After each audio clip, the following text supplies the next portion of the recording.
coming at you live and direct from Black Facts Headquarters Central. All right. Well, as I told you before, sometimes we do get delayed. As a matter of fact, we stayed up all night working on this piece, but when we got done, we found out that we had 3 times as much information as we could possibly share.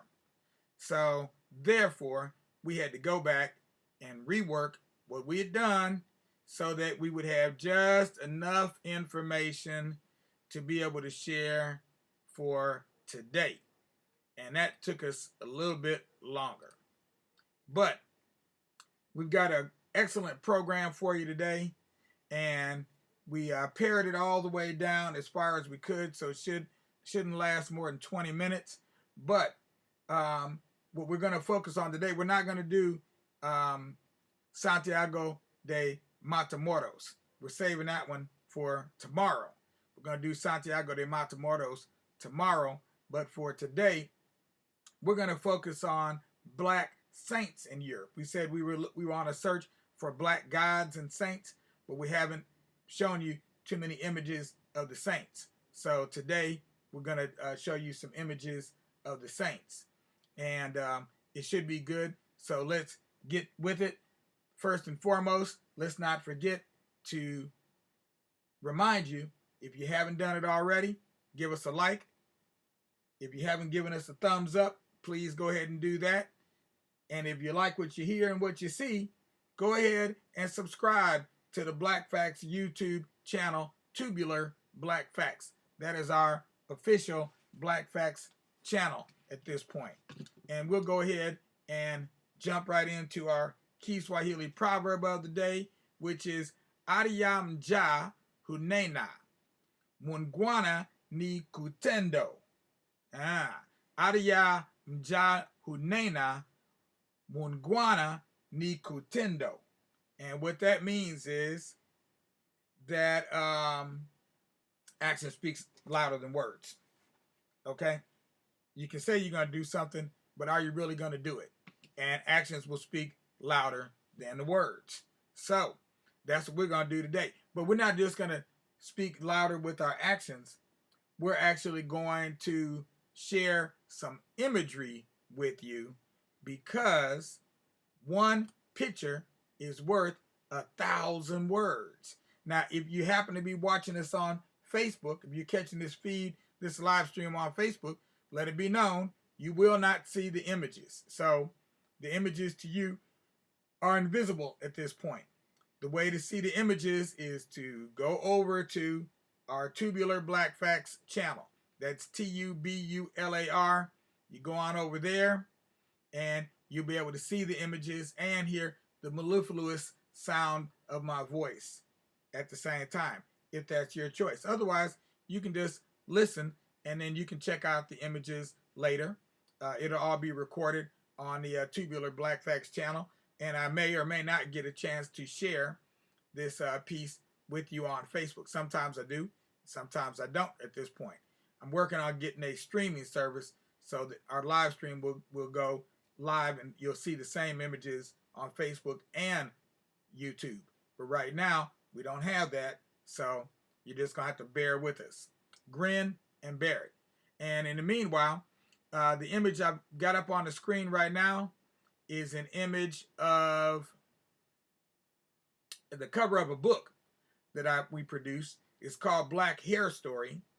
And you see an image on there, which is a kind of an iconic image that you see oftentimes of a decidedly black man on one side of this head. It's a Janus head. We call it a Janus head because it's two-faced. And the other side of the head has what appears to be a white woman. I'm assuming it's a white woman. Could be a white man, but the face appears to be a white woman. So I believe it's a black man and a white woman, although it could be two women. It could be a black woman and a white woman, because black women could often be depicted with a hairstyle just like the one you're seeing here. And we're going to see more of this as we go along. So let's go ahead and get to it, get down with it. Now, we've been showing you some images over the past week or so. We've been showing you images of our little this particular replica of a statue of the Virgin Mary. And this one is at Altötting in Germany, over in Bavaria. And so that's the image I'm showing right now on the screen. For those of you who weren't able to see it, I'm just putting it up right there on the screen for you to see the image of the actual replica that I bought at Altötting and brought back with me from Germany. Now, when you're in Europe, there are many people now that are immigrating to Europe from various parts of Africa, the Caribbean, South America, Guyana, places like that. This picture is actually not from in Germany. This one is in the Netherlands, and you're looking at Zwarte Piet or Zwarte Piet and Sinterklaas. And you can pretty much figure out who Sinterklaas is based on the colors and how he's dressed.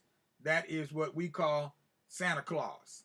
So this is where the land where Santa Claus comes from. Well, actually, this is the land where he comes to. But he actually doesn't come from up north. In this case, Sinterklaas comes from Spain. And he brings with him his assistant, Zwarte Piet. Now, Zwarte Piet is a special character, sometimes known as Krampus in the German parlance. He'd be known as Krampus, Santa's helper. And you notice he's not a cute little elf-looking type critter like what we see associated with Santa Claus here. That was a whitewashed version of these elves. The elves look more like this, or they look like Krampus. There were nobody had these elves that we see over here in Europe. They're unfamiliar with it. The only way they're familiar with it is from seeing Christmas TV shows that we showed here over there. So this Zwarte Piet, you notice he has a bag, but his bag does not have toys in it. It does not have gifts for all the little girls and the boys. Actually, it's full of little girls and boys, because those children that, you know the song, right? You better watch out. You better not pout. You better, you better look out. I'm telling you why, because Santa Claus is coming to town. Well, he's coming to town with Zwarte Piet. And Zwarte Piet, if you're not acting right, he comes with a big, long tree branch with him, and he beats your behind with the tree branch and throws you in that bag and takes you back to Al-Andalus, otherwise known as Spain, and he eats you. And that's the fate of all the little bad children. And the parents, even today, they will invite Zwarte Piet and Sinterklaas to come into the house at Christmas time. They'll invite them to come into the house, and their children will be sleeping, and Zwarte Piet will go in there and wake that child up and whoop his behind. Scared the bejesus out of him. Yeah. So very real thing.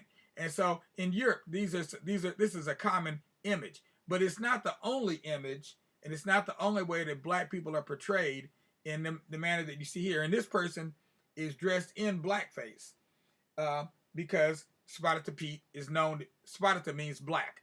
So yeah. So they're going to color in black. Now they're having a lot of controversy over Zwarte Piet now, because there's a number of black people there. We've reached critical mass there now. And so now the black folks are protesting and saying, hey, wait a minute. They're calling foul, right? And the white people that have grown up with Zwarte Piet and see him as a lovable lovable character that they would miss if he wasn't around, even though he's whipping their behinds oftentimes. They're saying, okay, well, Zwarte Piet is not black because of his race. It's not racial. That he's black because Sinterklaas and Zwarte Piet are known for coming down the chimney. Right? And that's why Spotted Pete is black. So here's my question for today for you all to think about while we're showing our presentation. If Spotted Pete is black because of coming down the chimney, does that mean he comes down the chimney first and cleans the chimney out? So when Santa Claus comes down and is red and is white, he comes out pristine, bleached like snow?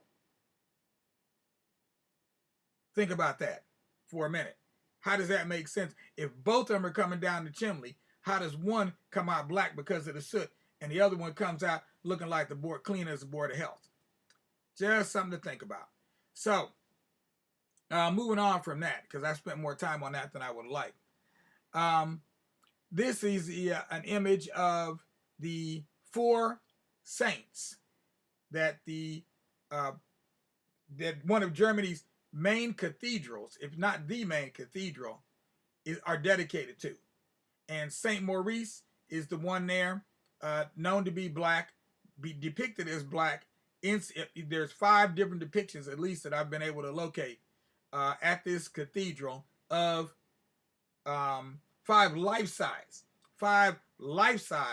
depiction statues of Saint Maurice at this cathedral. And this cathedral has gone through hell and back. It was bombed in World War II. It was sacked a couple of times when they had the 30 Years' War. It was sacked during the 30 Years' War, and it was sacked, I think, during another war. This place has been sacked more times than you would want to imagine. But these icons are still there. They managed to weather the storm, especially these 4, because they're on the very top of the cathedral. It was difficult to get to, so they didn't bother to climb up on the roof and knock them down. So on the top, you see the Black Madonna and Child, which I've shown in previous presentations.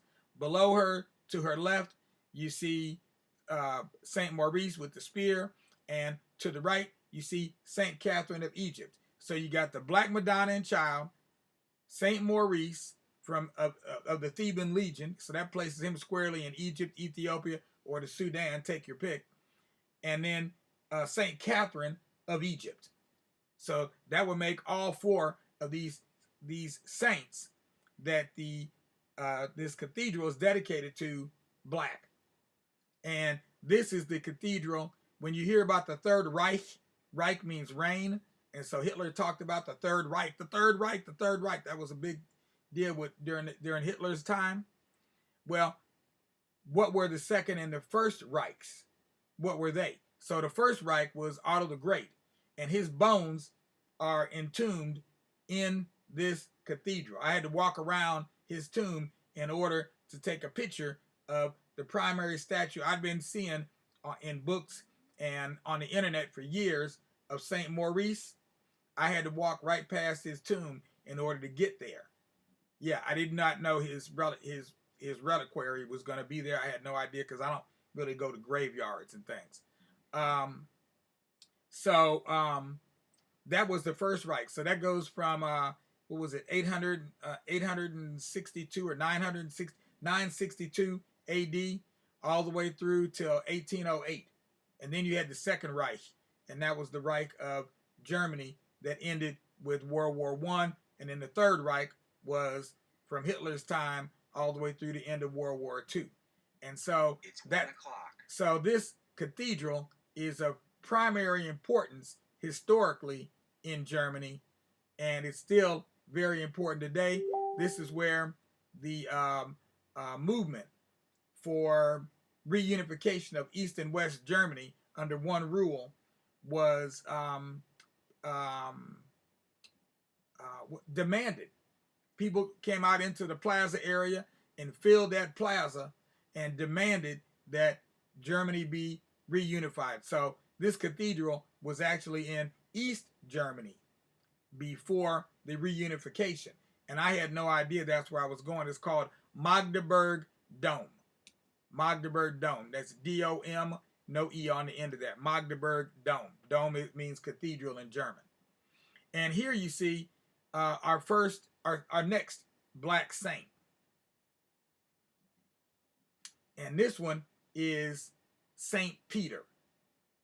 and it's in St. Peter's Basilica. So this is the heart of Rome. When you go to see the when you go to Rome and you want to go to the Vatican City, St. Peter's Basilica is that main building with that huge plaza out in front of it where the Pope comes and does his Easter speech or his Easter prayer, Easter sermon.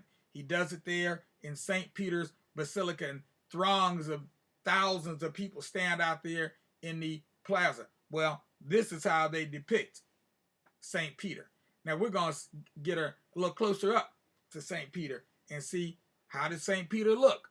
Now here you see him here without all of his fancy clothes on, just the actual statue, and you notice there's a halo over his head. We're going to get a little closer. There he is with that crown on, the papal crown. That's the same, a very similar crown to what you see the Pope wearing today. Okay, and if you get a little bit closer, you can see that his hair is nappy on his head and his beard. So not only is he black, but he's got nappy hair. Okay, maybe this is just an accident. I don't know. Maybe they had a black guy that made the statue. He didn't know how to make white folks' hair. I don't know. You figure it out. Why is St. Peter's hair nappy as the day is long? This one is an African hair story, because the story tells us our hair tells a story of its own without us ever having to say a word. And so the way artists depict our hair is very important. Man, and I've run out of time already. The hair is kind of nappy. Okay, we'll see what else we can see here. This one is of Gudea. He's also from over there in that area, Persia, that whole area off of Saudi Arabia, Iraq, Iran, over in that territory. And some of these images, like Gudea, you can see that at the Boston Museum of Fine Art. Anybody who's over there in Boston, you can check that out at the Boston Museum of Fine Art. They got a really nice representation of Gudea, and you can see that that's hair. It looks like it's a hat, but it's not a hat. That's hair that they're depicting there in a particular hairstyle that he was wearing at the time. And we're going to show some more images that'll give you an idea of what I'm talking about, make that a little more clear. This is another saint whose name I do not recall. I'd have to go and look him up. And let's see, maybe I can find him kind of quickly here. Let's see what I got there. Let's see.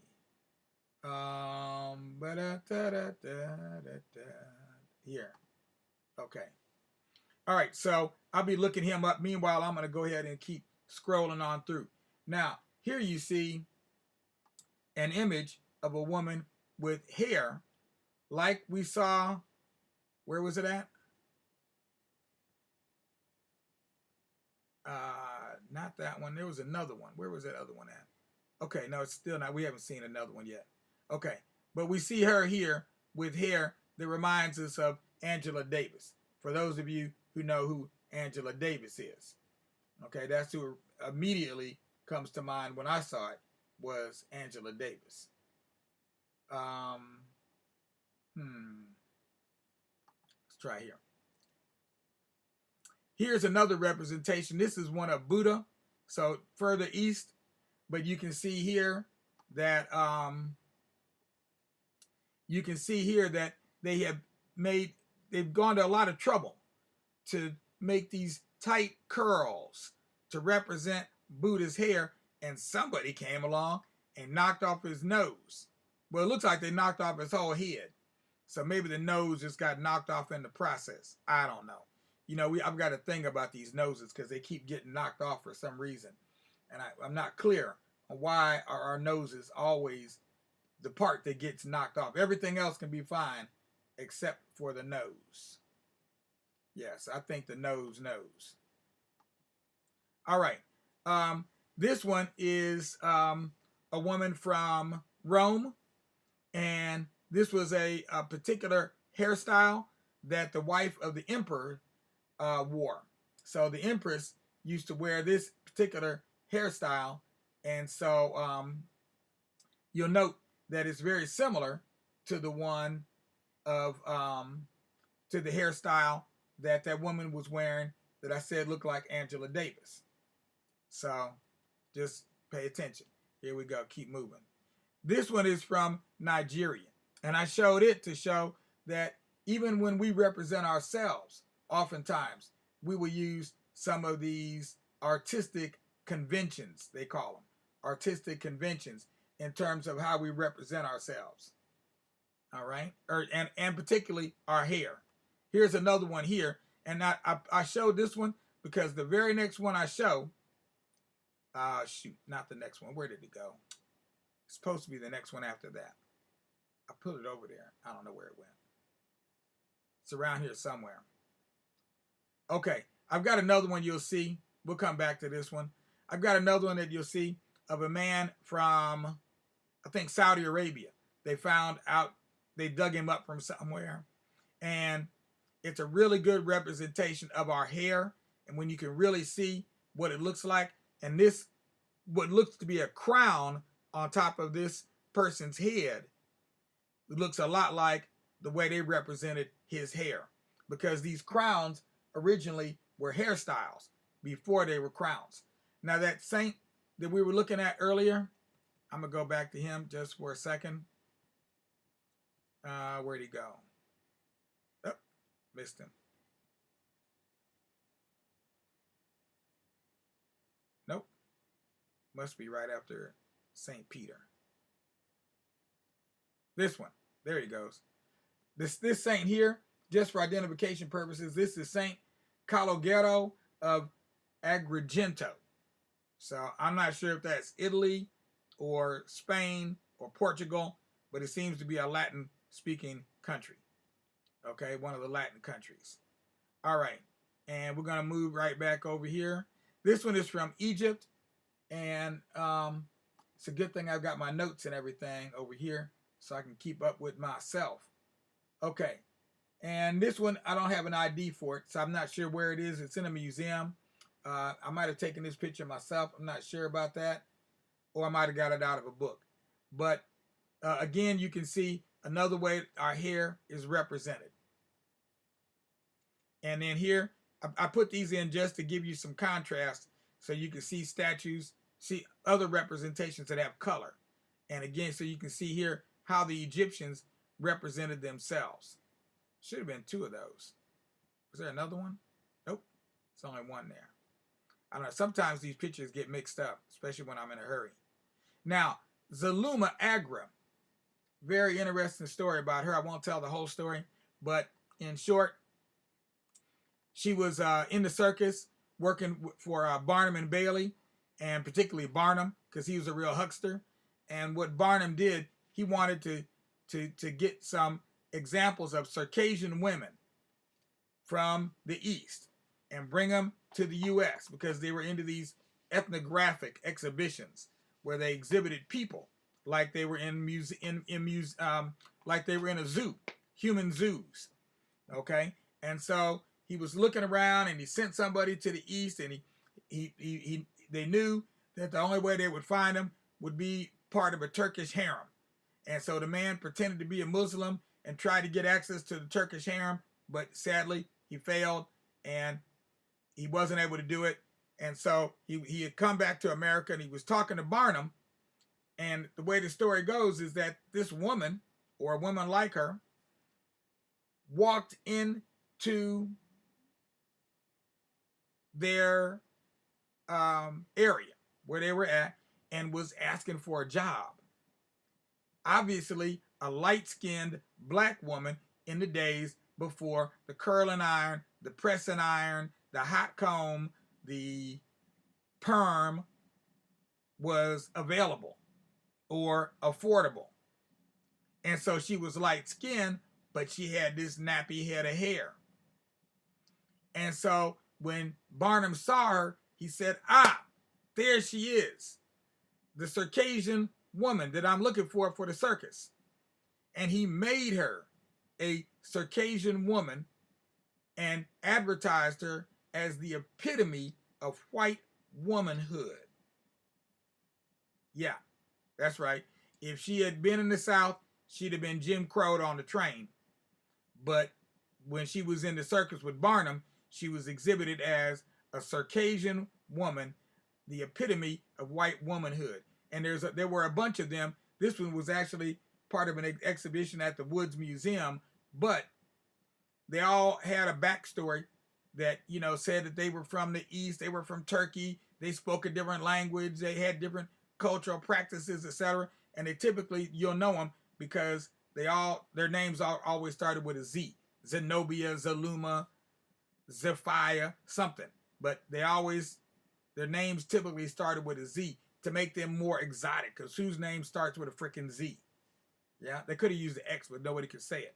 So they used the Z because they thought that was very exotic. And here goes the statue that I was looking for. This is the one I was telling you about, of this bronze statue, okay? And they just recently did some work on it to refurbish it. But you can see his hair. And clearly, he looks like some of the children I see in school these days walking around with their hair like this. And it's just kind of standing up on end. And that's a black hairstyle. White folks' hair don't do that and curl around all at the same time. I could show you a closer picture, but I don't have an image to show you right now. So we'll just move on to the next one, which is another Egyptian. Note the hair, note the skin color. Okay? Note the width and breadth of the nose and the thickness of the lips. All clues. So if you don't have a book sometimes you can read. I've been in museums or been reading books and read captions for a exhibit piece or in a book and looked at it and said, this ain't what it says it is, because I trust my eyes. I trust my eyes. Okay? I'm not going along with this whole thing about I should believe what's on the card and not my lying eyes.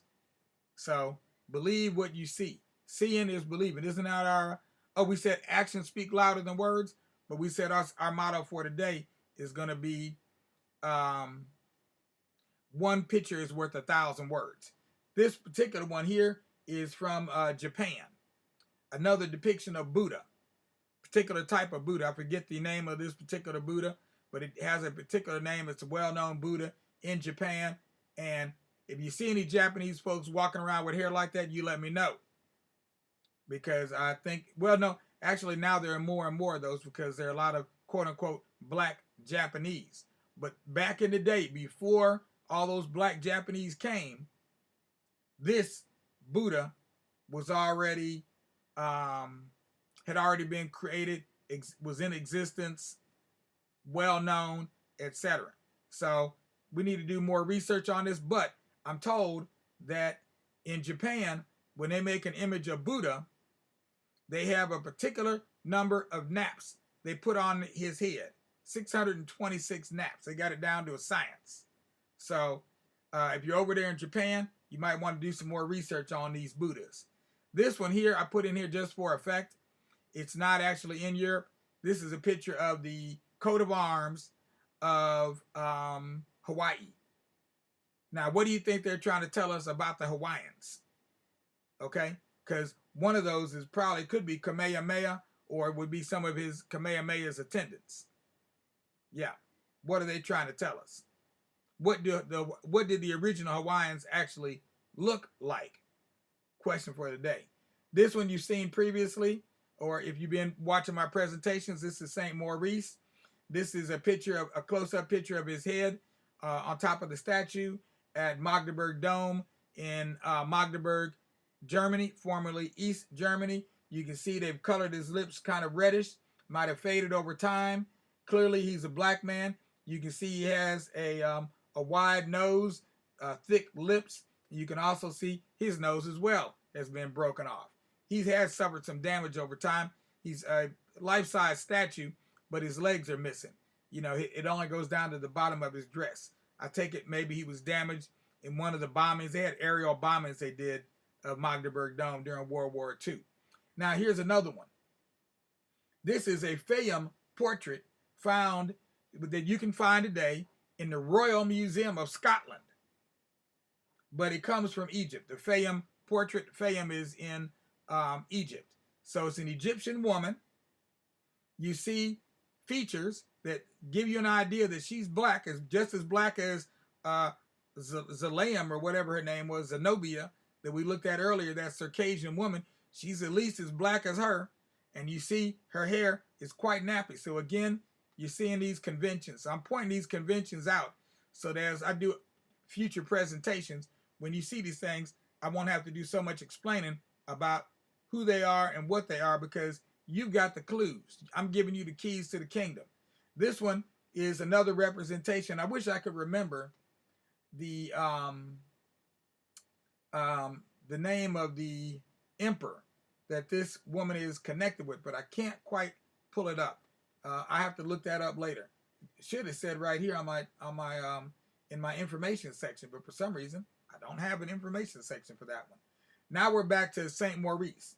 This painting depicts the meeting of Saint Erasmus and Maurice, and is one of the most accomplished works by Matthias Grunwald, who lived from 1470 to 1528. And he was an important painter who made a lot of very vivid paintings. This one is, he used as a model Cardinal Albrecht von Brandenburg, the Elector of Mainz. He actually commissioned the piece in 1514 as part of a renovation plan for the monastery of Halle, which I went through the town, but I didn't get to stop and see this image. And part of the refurbishment included moving relics of Saint Maurice from Magdeburg to Halle, hoping it would increase German pilgrimage to the city. Yeah, so we're going to have to end our, oh, we're on the wrong picture. Sorry about that. We're going to have to end our session right here because we've already gone over by 15 minutes. So this is going to cause me some amount of consternation. Well, yeah, because we're not even, I don't think we're even like halfway through on this particular deal here. I think we've still got quite a ways to go, if I'm not mistaken. But we will come back. We'll come back with a additional piece. Maybe I'll put off doing Matamoros de Santiago until Monday, until Sunday. So that, oh, I see here. We're not too far from the end. I'm checking to see how close are we to the end. You know what? Here's what I'm gonna do. I'm gonna cycle through the rest of these images. So we're gonna do a real quick review. So, you're gonna have to glue your eyes to this screen because the images are gonna start coming fast and furious. Okay. This one is from the island of a bust from the island of Crete. Enough said. Here we got another one in St. Peter's Basilica of none other than, what did we say? St. Peter. St. Peter. Okay, this one is called Ganymede, and I don't know much about Ganymede, but it's in the Louvre in Paris. I didn't get to stop by the Louvre, so I missed that one. This one is the Persian soldiers we showed earlier. This is a close-up of their faces and their hair. That's how the artists were depicting them. And here's another one. This is from a museum in Munich.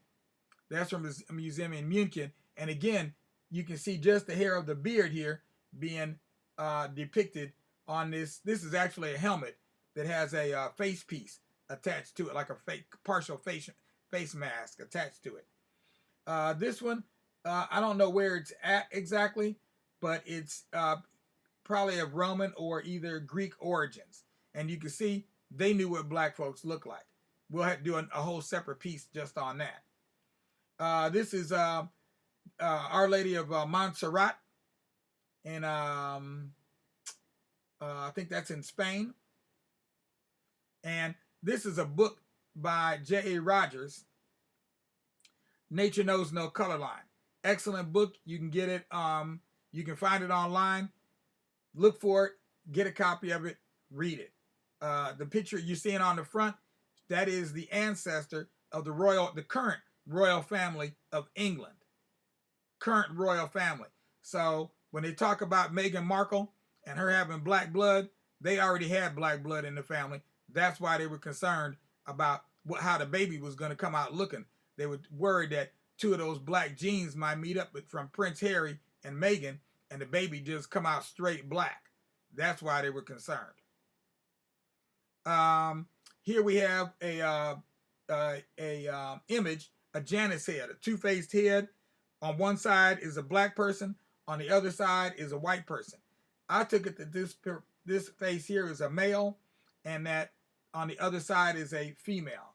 I wish I had those two pictures together, but apparently they're not. This one is one of the three magi, and I think, which one is this? This is Casper.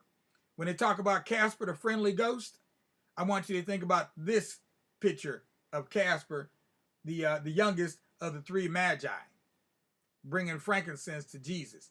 Now, the funny thing about the three magi is that depending on which painter picture you're looking at, they will describe the black one. They'll have one black one, at least. This one has two black people in it, so it's unusual. But the black one in there could be described as Casper, Melchior, or Balthazar. So I've seen pictures where each one of those three magi is portrayed as a black person. Apparently, it's unclear which one of them was black. But in this case, you see the black one with an orb in his hand, and it's the white guy over here that's bringing the frankincense. Usually, it's the black one bringing the frankincense, because everybody knows that comes from Ethiopia or Saudi Arabia. Here again, you got the white guy over there on the left. He's the one, the white magi. He's the one holding the incense burner. Here you have a close-up of them, and I don't know. I'm not clear on which one is supposed of the three magi this black one is supposed to be, because it's been confusing. I'm gonna have to go back and update my records on this. And here goes another one with the black magi as a with the frankincense, and they wear turbans. You know, the turbans distinguishes them from the bald head people that you see down in front and kissing Jesus's feet, and the other people standing there off to the side in the background. But you see, they have white folks wearing turbans and black. So this turban wearing, according to these images, was not specific to just black folks. Here you have another one of the three magi. We just showed a close-up of this same picture here. So here you're seeing the more of the picture. I believe that's maybe the full picture. Whoops. Press this accidentally. Oops, sorry about that. Okay, here you have another image with the three magi. And again, the black one is the one with the incense burner. You know the incense burners because they're gold and they have a little stand, and it looks like a chalice with a lid on it. Okay, could be a funeral urn if you didn't know any better. This book is a book that I've been reading since I was in my childhood. World's Great Men of Color by one of the African America's greatest historians, Joel Augustus Rogers, of Jamaican extraction, but who lived out his life primarily in the U.S. and was a Pullman porter, traveling all over the U.S. and around the world, coming back with images and stories of black people in all kinds of far off, distant places. Everywhere you hear about a black person now, and it's a new story that you never heard of before, you go back to J. Rogers, the story is probably in one of his books. And here's a picture of him here. As you can see, he was on the light side, but he knew who he was, and he knew about his heritage, and he wanted all of us to know who we were as well. This one is of Alexander Dumas the Elder, and he was the general. His statue in Paris was destroyed by Hitler during World War II when the Germans took over France, and they had, under the Vichy France government, the statue was pulled down and has not been replaced yet. But the statues of his two sons are still there. So they survived, even though his did not. But here he is, and we're not used to seeing ourselves portrayed in a heroic fashion. But here we see an image of St. George slaying a dragon. And this picture is from Ethiopia. Here we have another Ethiopian representation of Jesus and the 12 apostles. Here we have Jesus and Mary with the archangels Michael and Gabriel on either side. And our last image for today is Santiago de Matamoros. In other words, Saint James, the Black Killer.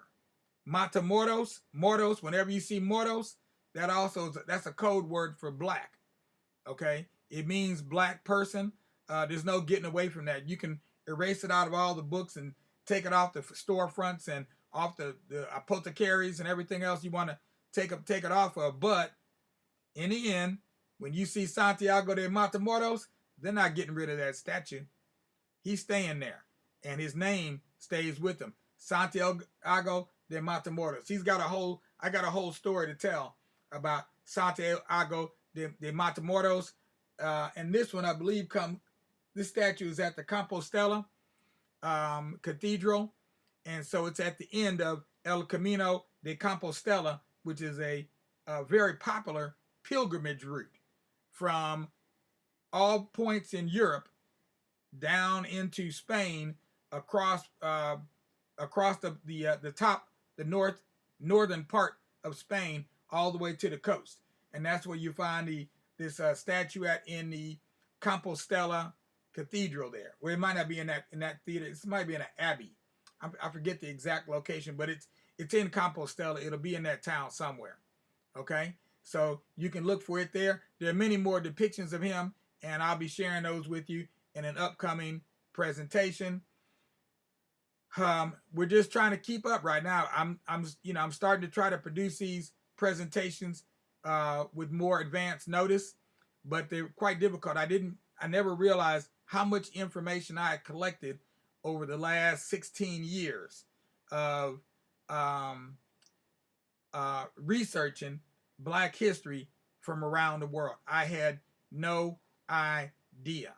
I mean, I knew I had collected a lot of images, etc., but I didn't realize how much time it would take to share them with people and how much I had learned about these images over that period of time. So as you see me here right now, you see me doing these presentations off the top of my head for the most part. Sometimes I'm using my notes, but I'm not reading from a book.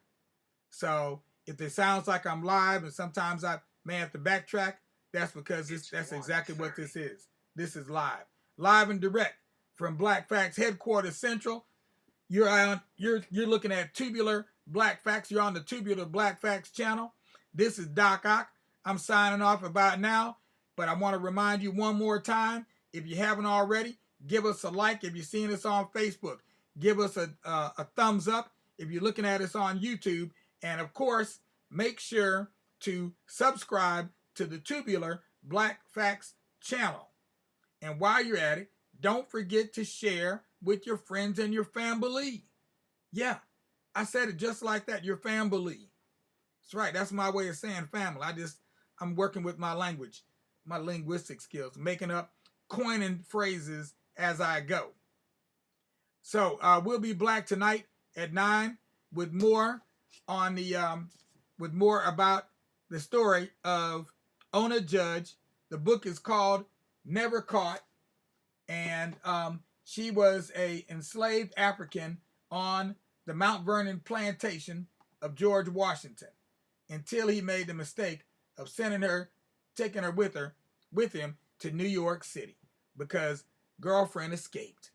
She was one of the ones that got away. She is one of the ones that got away. So peace out without a doubt. We're glad to see some of our friends and family out there. Tendai, we see you over there. Who's that? Aisha, give thanks. Glad to see you out there, young lady. And we appreciate everybody's love and support. Don't just send us your prayers. Give us a like, thumbs up, and don't forget to subscribe if you haven't done so already. You can see the full rendition with all the images on YouTube exclusively at this time on YouTube. You will not see the images on Facebook. So if you think that I messed up, you're missing something, you're right, because I only did that on Facebook. Until such time as I can get begin working with a restreaming service to be able to stream out one production to more than one location. I'm working on that. In the meantime, peace be with you. We'll check y'all later.